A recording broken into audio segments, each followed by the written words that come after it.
Hayyee har'ammoo qoosaa tokko isinitti muufan dhufee qoosichis tarii xiqqoo ishee safuu hin cabsa yoo ta'e na of galchaan isiniin jedha. Intala takkatu heeruma barbaadee ulaagaa lafa kaawwatte heerumuudhaaf heeruma barbaaddee naman itti heerumu nama akka kanaa jettee ulaagaa waan sadi lafa kaawwatte.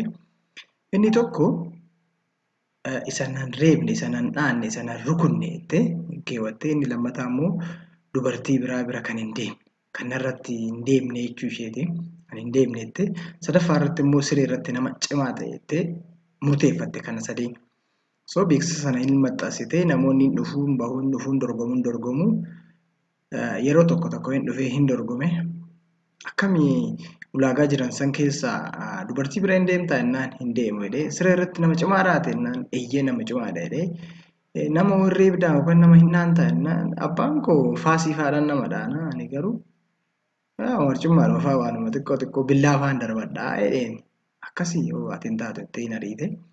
Inni tokko immoo hin dhufe qal'aa wayii akkamii ati jennaan dubartii biraa bira hin deemtaa yoo baay'ate torbanitti dubartii lama qofa bira hin deema.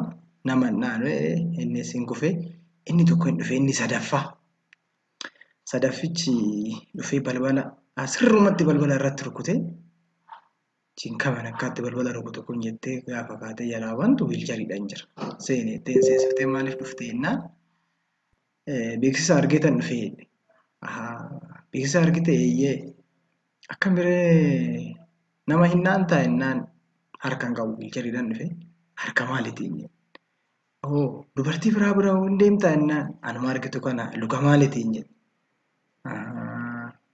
Siree irratti akkam biree jennaan